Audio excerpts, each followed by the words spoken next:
Hi everyone, welcome to the Hollywood Makers. I'm Starry. So over the last decades, the film and television industry has been transformed by one force more than anything else: data. Streaming changed everything. Netflix scales globally at a speed we have never seen. We have watched every major studio build and launch their own streaming platform. Disney Plus, Max, Peacock, Paramount Plus, all racing to understand global audience at a deeper, more granular level than ever before.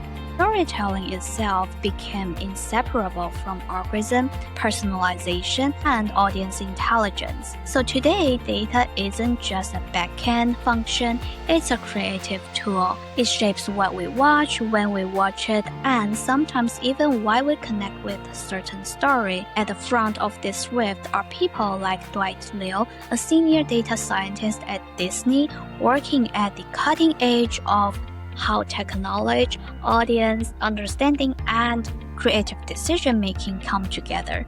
So long before big data became a headline or an industry obsession, Dwight was already studying how information reveals emotion, trust, and human behavior. And now he's part of the group defining what storytelling looks like in the age of AI. So in today's episode, we explore how data can uncover hidden story, how algorithm can complement intuition, and why understanding people still sit at the heart of everything. Hi, Dwight. Welcome to the podcast. I'm so happy to have you here. I have been really looking forward to this conversation because your work sits right at that intersection between data and creativity, which I find so fascinating. So, one thing that I really stood out to me when I was looking into your background is that almost 20 years ago, when big data wasn't even a buzzword yet, you had already chosen it as your field of study. That kind of foresight is rare, especially at a time when most people were still figuring out what data even meant. So, what drew you to that word so early on? And when you look back now, do you feel like you already sense how transformative data would become for storytelling and creativity? Okay, so if I think back, it was 2001. I was 16 at that time, and Yahoo Auction had just launched. It was still free then, and I was so obsessed with that at that time. So at first, I was buying just small things, daily stuff, but then I started hunting for bigger items, such as concert tickets, rare collectibles, and that's when I saw the darker side of the internet: scams, fake listings, sellers you couldn't trust. So I remember staring at those sellers' reviews and realizing this is how trust works online. In real life, we read people through tone, eyes, and instinct, but online, you have to read data. So every little review was a clue, just like tiny dots of human behavior. And even though I didn't have the words for it back then, I was already learning to see patterns: reliability, credibility, emotion through information. So now, when I look back now, I think that was my first real taste of what I do today. Because what drew me to those reviews? That curiosity about people. It's the same thing that drives storytelling. How do people behave? What do they care about? What do they trust? I didn't know it, but that was already the bridge between data and creativity. And it's best. Data is just another way to listen to stories for me.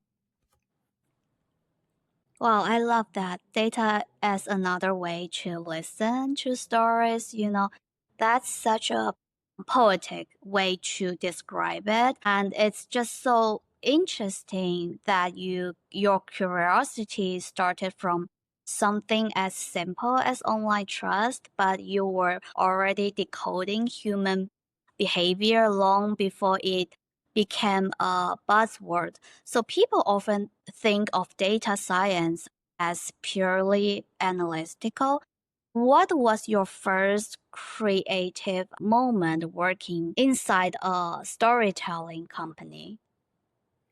Okay, so I remember this clearly. Yeah, it was a project that actually became a pattern later on, something we call the language valuation model.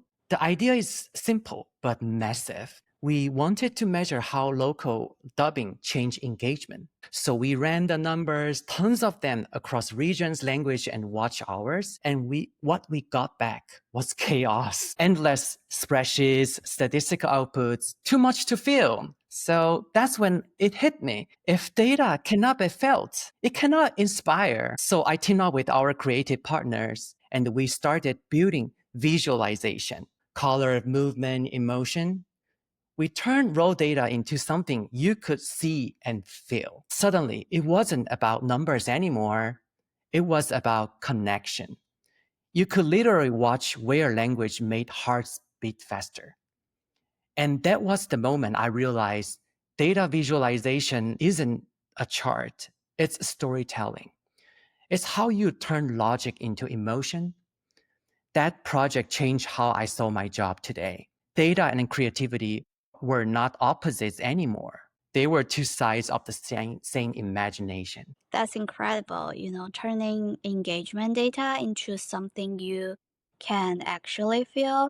I love how you said if data can't be felt, it can inspire. It really, flips the stereotype of what data people do.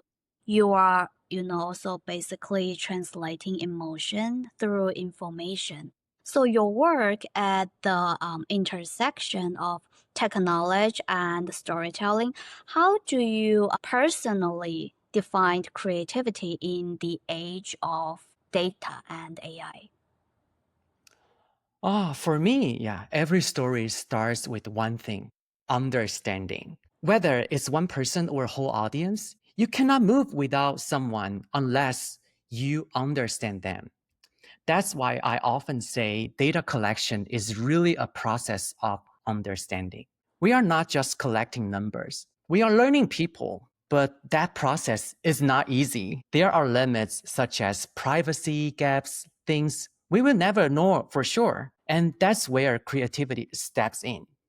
When data cannot show the whole picture, you have to imagine what might be missing.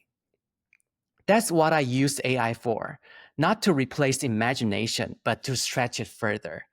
So to me, creativity is not just about new ideas, it's about finding meaning inside constraints. It's the art of building understanding when the facts fall short. That's such a grounded way to see it. Creativity as the art of understanding when facts fall short. It's really refreshing hearing someone talk about AI not as a replacement for imagination, but as a way to, stretch it further. So, in your experience, how can data actually enhance creative intuition rather than replace it? That's interesting. So, yeah, I think intuition is built in the same way data is, but it's just collected differently. So, every experience we've ever had, every sound, emotion, smell, or memory, that's our personal data set. So, intuition is like self data collection. So, here's the thing: both data and intuition can be wrong sometimes. Data can be biased, so can we. That's why I love when the two meet, because data shows you patterns you didn't notice before, and intuition tells you which to those patterns matter. And sometimes creativity is born from what's missing. That movement, that moment when you realize something doesn't add up, that's when imagination takes over. When intuition and data work together, intuition gives meaning to numbers and data gives direction to intuition. That's where real creativity lives. I love that. It's like you are describing a collaboration between the analytical and the emotional sides of the brand that, balance feels so central to how modern storytelling works. So, can you think of a moment where data revealed something surprising, something that changed the way creative team approached a story or campaign? Oh, yes. And those moments are both exciting and terrifying because when something surprises you in the data, it usually means something doesn't fit the story you thought you knew. There was one project I remember is called Recommendation Guide Program. So we expected it to boost engagement and it did. But the surprise, highly engaged users barely change, while less engaged users show a huge lift. So at first, everyone thought the data was wrong. We double check everything, collecting timing models, but the results remained the same. So I dug deeper and the story revealed itself. The highly engaged user didn't need help. They already knew what they wanted. But the less engaged ones, they needed a guide. The same tool that barely mattered to one group changed the experience for the other one. That insight shifted the whole campaign. We stopped trying to push the same message to everyone. Instead, we focused on helping the ones who needed it most. And that's when I realized sometimes the surprise in the data isn't about the numbers being wrong. It's about discovering a new story hiding inside them. That's such a great example of how a mistake in data can actually reveal something human. I love that you said the story wasn't wrong, it was just hiding in a different place. That's pure storytelling instinct, just, expressed through numbers. So, I'm also wondering, like in Hollywood, Hollywood has always relied on instinct and emotion. So, how do you convince storytellers that, your work can coexist with intuition? Okay, so honestly, I think Hollywood has been living with algorithm for a long time. We just call them metrics. So like box office, test screenings, rating, that's data. And every time someone says, we need a movie like that one, that's an algorithm in human form. The only difference now is that the algorithm got smarter and faster. But instinct and emotion are also data. They are just collected through memory, through feeling. But the danger is when we only follow instinct. We might focus on one tree, but probably miss the forest. I like to think of algorithm like different kinds of thinkers. One might be good at spotting patterns, another at predicting the next big hit. But creativity, that's where we decide how to use them. If a story follows a formula, sure, an algorithm can copy it. But if we use algorithms to understand why people care, then we can tell stories that no machine could ever imagine. So to me, yeah, algorithms and intuition are not enemies. They are dance partners. One learns the rhythm, the other feels the music. That's so interesting. They are dance partners. That's such a beautiful image. I think that's what a lot of people miss. They don't kill creativity, but they can actually mirror it if used thoughtfully. So there is always a fear that, data might homogenize creativity. So from your perspective, how can technology be used to diversify rather than standardized stories? Oh my God. Yeah, that fear is real. Yeah, because algorithm chase rewards and studios do the same. If something makes money, you make more of it. That's literally how AI works. It gets rewarded for success. So it keeps finding more of what looks like success. And here's the twist. Patterns are not the enemy. It's how you use them. I always look at two kinds of patterns: movie patterns and audience patterns. Movie patterns tell you what's have been done, and if you are brave, you can do the opposite. That's where originality lives, in the anti pattern. Audience patterns, though, that's gold. They show you the hidden voices, niche communities, stories that mainstream data often misses. So I always say follow the audience patterns, but break the movie patterns. That's how you make something that feels familiar yet brand new. Okay, so follow audience pattern but break movie patterns. That's genius.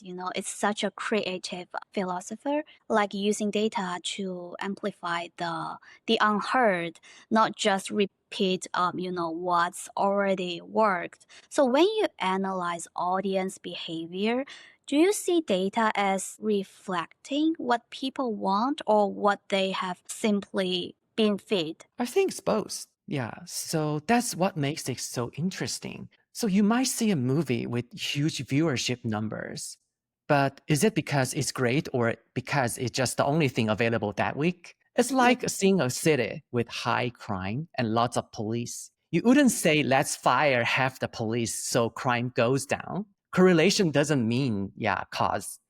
Data shows you patterns, but not always why. That's where storytelling begins, in the search for the why. And let's be honest, no data set is truly objective. Every choice, what we measure, what we ignore, is human. So I never pretend data is neutral. I see it as a lens shaped by people's curiosity and bias. And what about being fed? Yes, algorithms feed us, but they learn from what we feed them. That's literally how AI works and learns. It gives, we react. It gets rewarded and it learns again.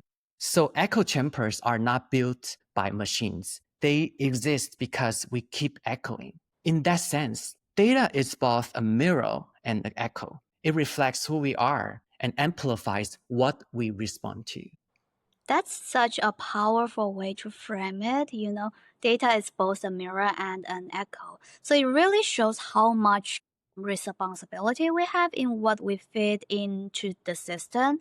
It's not just about they learning us. It's about us shaping them too. So how do you see AI changing the ways stories are developed, distribute or even personalized for audience? So AI is not doing something new. Yeah, it's just doing what humans have always done, but faster and louder. AI learns through rewards. So does Hollywood. We've always chased for the hit. We've just done it by hand. Now AI does it at scale. For development, tools like Sora can visualize scenes that don't exist yet. It's pre-production on overdrive. And for distribution, platforms like Netflix and Disney Plus use algorithms to decide what to show, when, and to whom. It's data-driven storytelling logistics. And for personalization, systems like contextual bandits, they adjust recommendation in real time, learning what each viewer loves second by second. So yes, AI changed everything, but at its core, it's just speeding up the same human instinct to learn what works, to repeat it, and to try to understand what moves us. That's fascinating. The way you describe AI as just speeding up our same human instinct is such a grounded take. It's not the technology that's new, it's the scale and, the immediacy of how we interact with it. So if you could give one message to the next generation of creatives working alongside machines, what would it be? Yeah, sure. So AI helped us understand people, yeah, no doubt. But the understanding can also box us in. So I hope the next generation remembers this. Don't just chase the reward. Be brave enough to throw something unexpected. A story, an idea, a pitch, and you don't know whether it will hit or miss. Because that moment of uncertainty, that heartbeat before the world's respond, that's where real creativity lives.